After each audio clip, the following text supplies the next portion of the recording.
well, like Turkey was different. I know. Every time you see something, you think, oh, this is the best thing.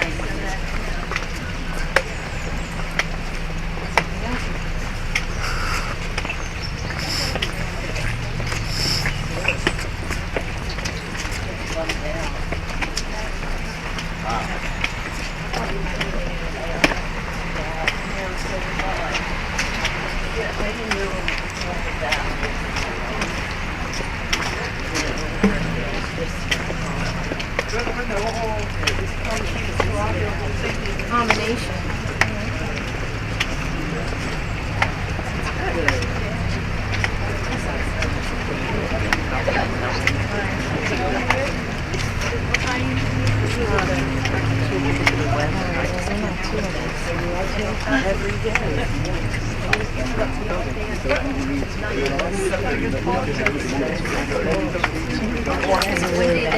That's probably the night I should have said. Yeah. Me too.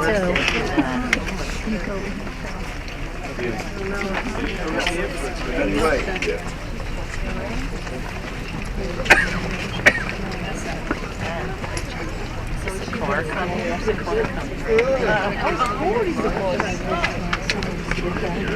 Park company.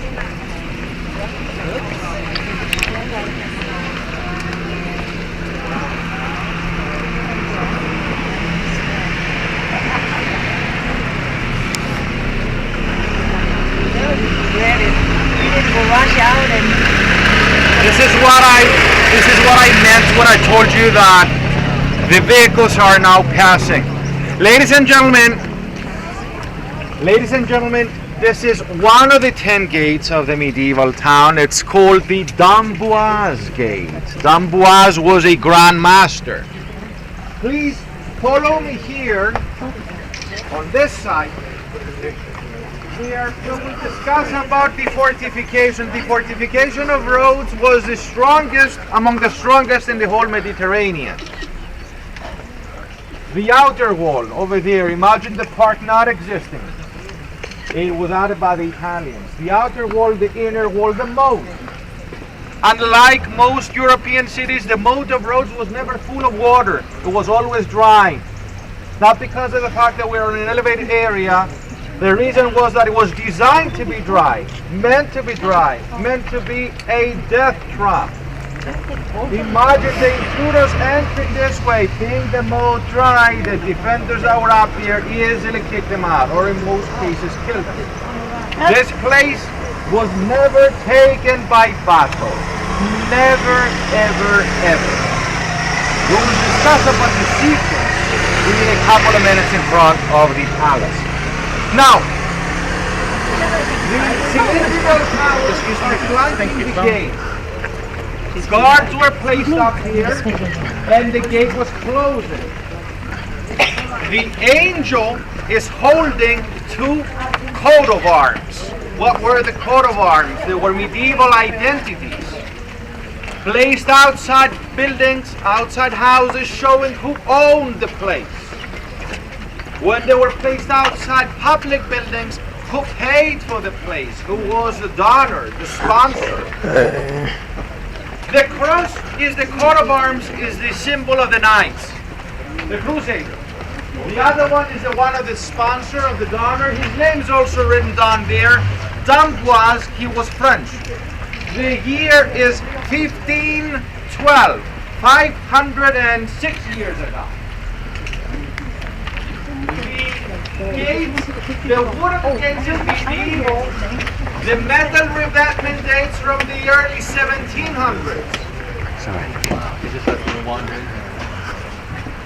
It's pretty cool. Doors. Wow.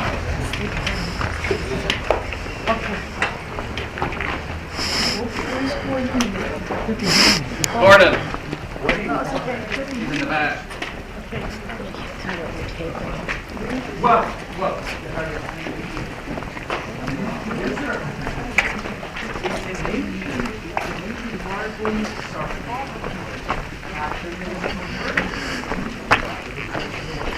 There was always a recycling of the material for construction material. For the ordinary people, for the workmen, the ancient marbles or the bricks or whatever were nothing else but material that was already carved and that was easily reused. Even the ones that are decoration or inscriptions or... Another set of walls. Exactly. That's what we're doing.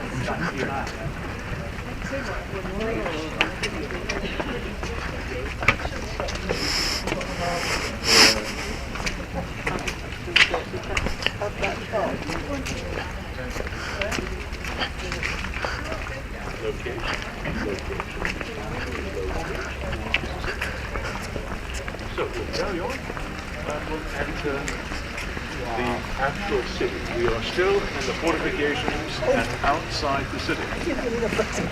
As you can see in the distance, St. Anthony's Gate. Take a picture. Mind the car. Kabayo kanina. So, Hindi kayang ladies and kabayo. gentlemen, there are some seats if you want to sit for a couple of minutes till everybody's here.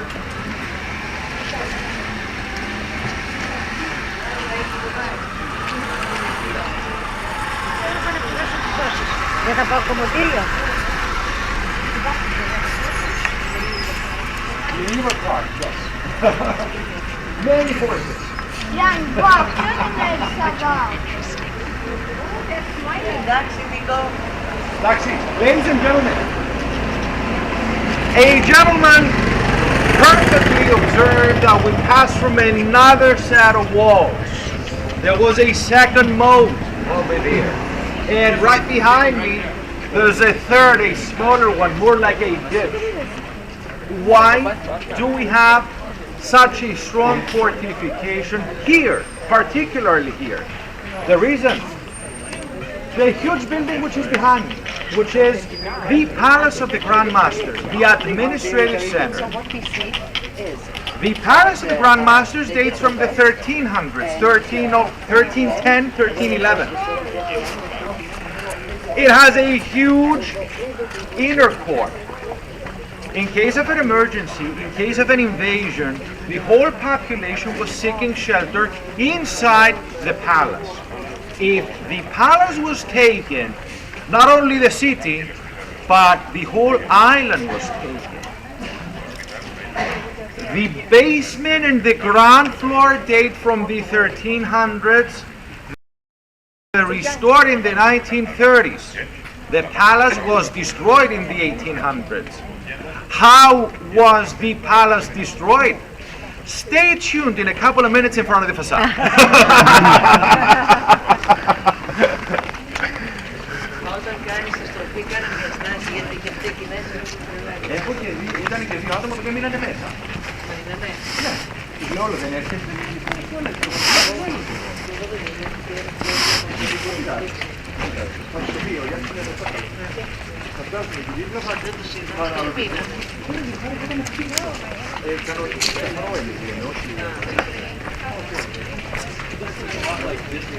Yeah.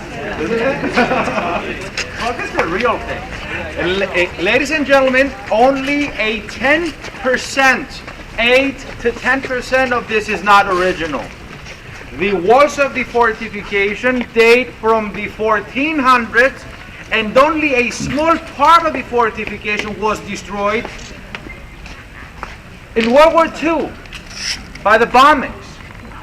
Right in front of your cruise ship, this part was destroyed because where your cruise ship is, the German fleet was, and it was bombed not by the Germans but by the Allies. So just a small percentage is repaired. The rest dates from the 1400s. The cannons are original. The cannons are original, but they were never used. They were there in order to be used in case of an invasion if the enemies would make it, but they never made it. I'll tell you now how the Ottomans took over. Above the gate you see a relief depicting a saint. Saints were protectors of the gates. This is the gate of St. Anthony. The statue of St. Anthony dating from the 1400s. Oh my, someone's hungry. Saint and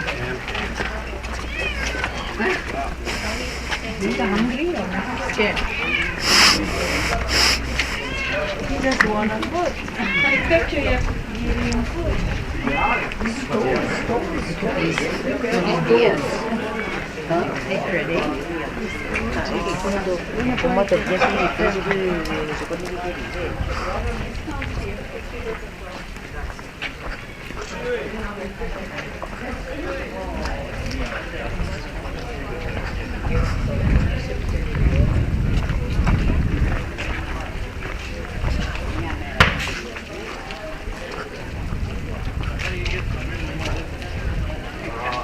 There are most of them like a 85% of property only 15% belongs to the state. really? Yep. So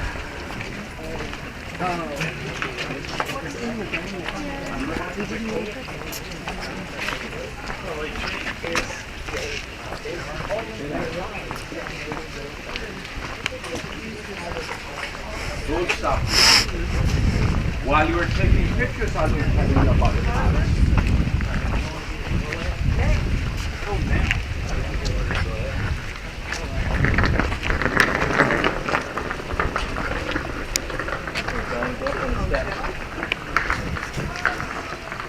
While you're taking pictures, I'll be telling you about the history of this palace.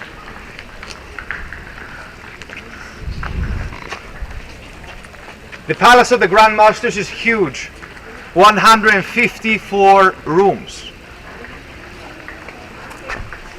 And I'm sure that you've seen this picture on the internet, on postcards and everything. Let's wait till all our group is here. Please come closer so we'll leave the other groups pass behind us.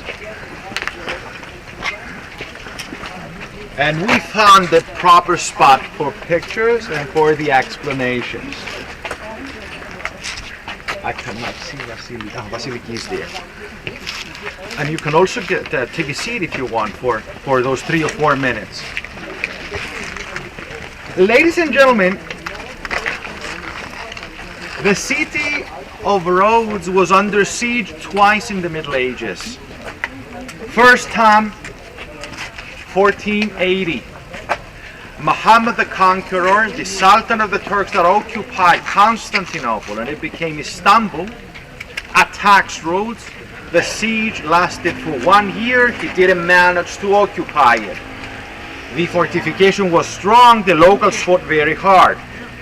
42 years after, another Sultan, Suleiman the Magnificent, closes all the harbors, brings all his fleet and all his army, 100,000 soldiers, and attacks. The Grand Master back then was a French knight called Jean-Villiers de l'Isle-Adam. The battles lasted for approximately 5 months. Soon, the Grand Master saw that they were running out of supplies and they could not receive any help from outside. Suleiman the Magnificent would not have made it if he did not have the help of a knight that betrayed the order. His name was André d'Amaral. He was Portuguese. What did d'Amaral do? He sent a letter to Suleiman the Magnificent asking him kindly if he needed his help to take over Rhodes. In exchange, he would humbly accept his offer to become the Grand Master of the island. Suleiman, of course, accepted. That's when d'Amaral sends him another letter with all the vulnerable parts of the fortification. And not only that, he radically stole and stored most of the ammunition that the order had, most of the gunpowder that was invented back then, under the basement of a building that existed behind you. It was the Cathedral of the Knights, dedicated to St. John the Baptist, next to the palace. By the end of the year, Jean-Villiers calls the council. They decided to surrender. They were starving. They were eating rats and cats. Suleiman is called. He comes here. He signs a truce. He had to respect the knights. He didn't harm them. He let them leave and take all their personal belongings, all their treasures with them. The knights left. They went to Malta. They're the famous Maltese knights. This is where everything started. The first thing that Suleiman does right after, he killed Damaral. He killed the traitor. He betrayed his master once. He could do it again. He couldn't trust him. And third, he built a very big mosque behind this building. You'll see it as we walk. In order to thank God, because he managed to occupy Rhodes and control the trade of the Eastern Mediterranean. Years passed. Nobody knew anything about the stored gunpowder under the cathedral. Ooh. 1856, a day like today, 7th of November of 1856. A thunderstorm at night. A lightning falls on the bell tower, causes a great explosion. 110 people lost their lives. The cathedral's gone, destroyed, and the biggest part of the palace is destroyed. Only the basement and the ground floor are preserved. A few decades after, in the 1930s, the Italian governor named Cesare Maria De Vecchi decided to rebuild the palace in order to accommodate the Italian king, Vittorio Emanuele III, and of course, the Italian fascist leader, Benito Mussolini. The reconstruction of the palace lasted for 4 years, 36 to 40, 1936, 1940. It costed the mythical amount of 10 million Italian pounds, lirette, which is estimated around 60 to 65 million US dollars. Because the governor wanted the palace to look luxurious. That's why he purchased authentic medieval furniture from antique stores all around Europe, and he used antiquities for the decoration of the palace. Ladies and gentlemen, I hope that in one of your next calls, one of your next journeys, will get the chance to visit the palace of the Grand Masters. Let's go now. It's not open. I think they said it was being restored. Was that that was being restored? I think it's put out. Well, I'll ask him. So during the war, the Italians well, Mussolini and the other guy never got there. Oh, according to the paper. He took a lot of ceilings and monasteries and things like that. And had here's I didn't think Julia Morgan. Well, I figure, he paid for right? Well, Yeah. but then I guess somebody else had to ransack it too. Well, I mean, hello.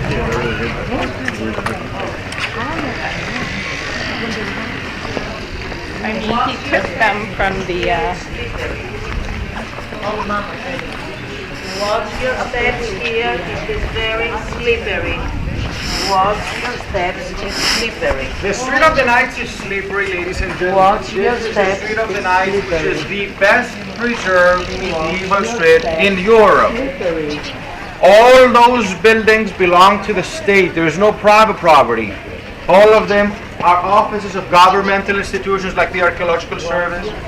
And all of them date from the 14 and 1500s. All apart from those two, this one and that one, that were next to the explosion. The other ones were never destroyed because the explosion went up and they are on a lower level. We will scroll down slowly and I will be pointing here on the decade inscriptions and we'll discuss about the use of those buildings. What was their use? Back in the Middle Ages, this was the main avenue that was connecting the administrative center that was the palace with the harbor. The harbor is at the end of the street. This is where our driver is going to be waiting for us. The cobblestone, this is a medieval technique We still have people, workmen, that know how to repair them because we have missing stones from the vehicles and the rain and everything. At a point that now we cannot be certain about which is the authentic part or which is not. Yes, sir. Open till 3 o'clock. There's an admission fee. They are reduced, discounted for November. 3 euros per person. Yeah. Of course, you can, of course. Is that 3 o'clock? 3 o'clock, no, last admission is 2:40. 2:40. Your cruise ship stays till 5 o'clock. Palace is open this discount for November. You can either stay here and go back. Yeah, it's open till 3. You can, because you have a free Come time. back. That's close. Oh, excuse me now. Okay, no, I'm sticking my You know how Greeks are. They use the body language. I'm the same thing. Yeah, I could go. So we could go back and see that palace. Of course. As for the palace, you can visit it. You can go back, and this street, the Street of the Knights, the main street, and you can visit. It stays open till 3 o'clock. 2:40, 14:40 is the last admission, and the ticket is discounted in November to 3 euros per person only, instead of 10 that is in the summer. Ladies and gentlemen, here you see typical examples of the late Gothic style. The arches and the coat of arms up there. This was the inn of the Tank of Provence. The knights that were from Provence lived here. And the year is 1518, 500 years ago.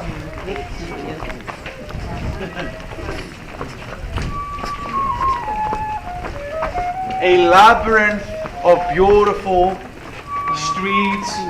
You can walk around later and you'll find your way. You are not gonna be lost.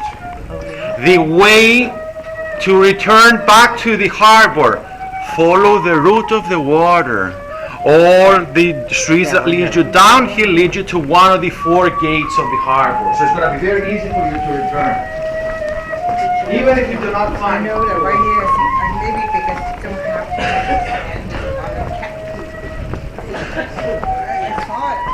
1483, 1519.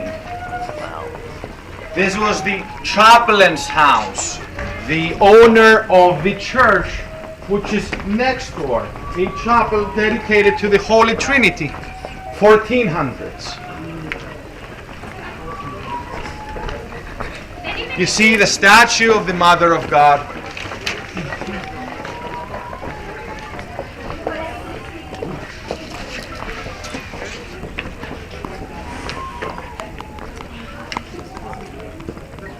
Μαρία Πουλή.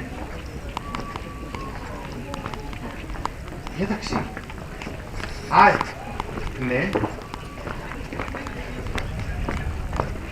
Εντάξει, θα πάμε μπροστά λοιπόν, θα πάμε μπροστά, εντάξει.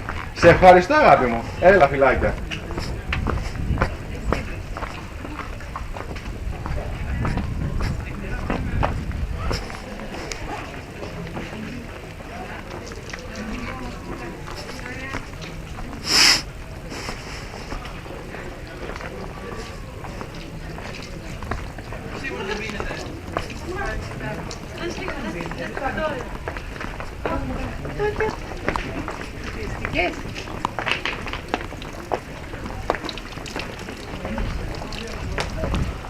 Μιχαλάκη μου, γεια σου.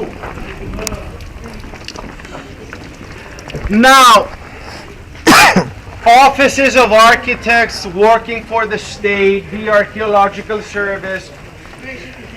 We have seen, well, I've told you that all those buildings belong to the state, to the Greek state. That's why you see the Greek flag, but above that building you see the French flag.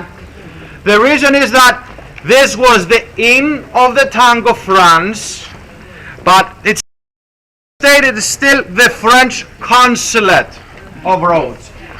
Above the gate with the late Gothic style, you will see the year of the reconstruction that may look familiar to you, may remind you of something. It's 1492, when someone flew the ocean blue. Sailed the ocean. Close enough. Over there. Sailed. Excuse me.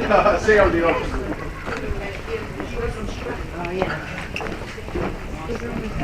The French one. Agence Consulaire de France, and you see the year above the gate. Now you see that the pavements are being restored, replaced and repaired.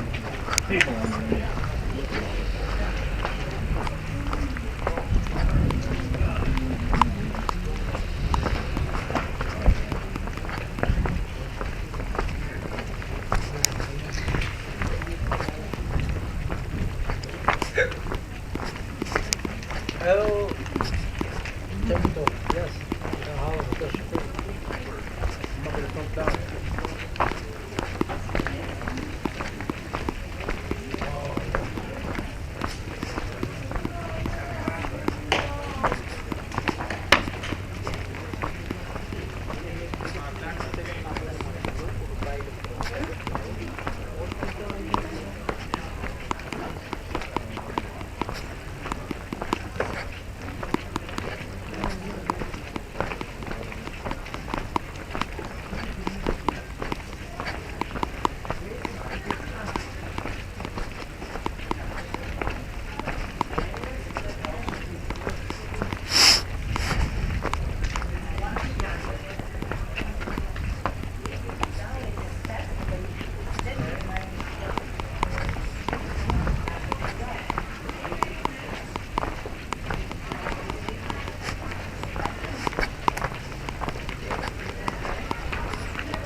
Να μας πεις, έλα να σου πω, να μας πεις αυτό που μας είπες στην Αμερική. Το... Ασφυρίλα, τι θα κάνουμε. Έχει λέει μαγαζιά να πάμε να το κίσουμε.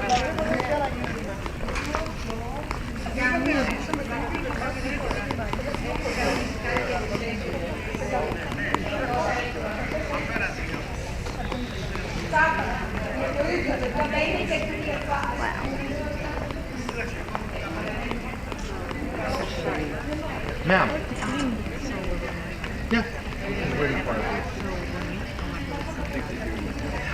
If you want to go to the synagogue of the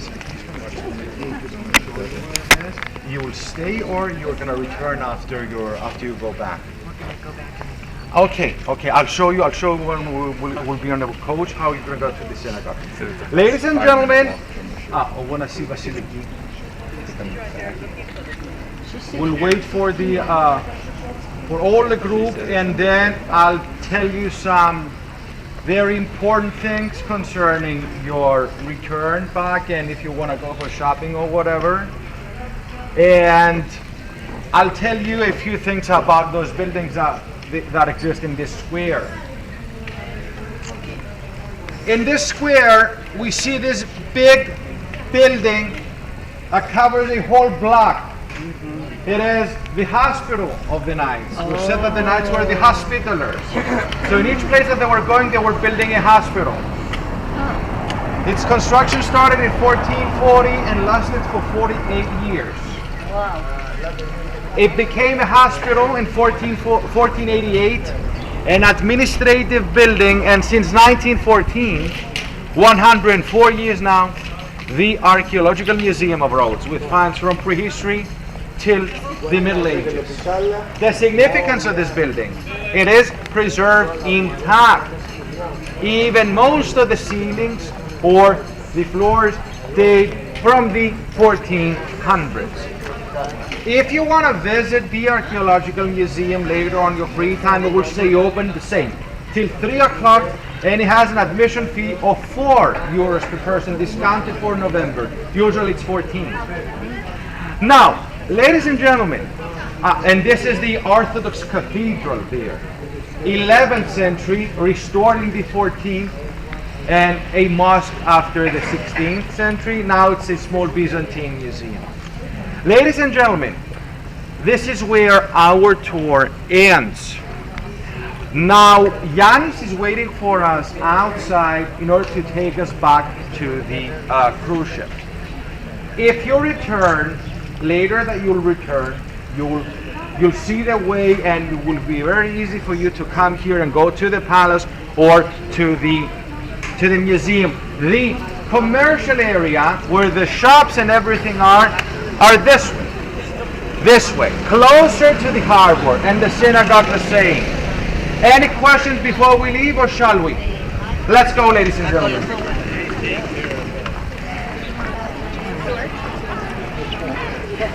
He says, oh.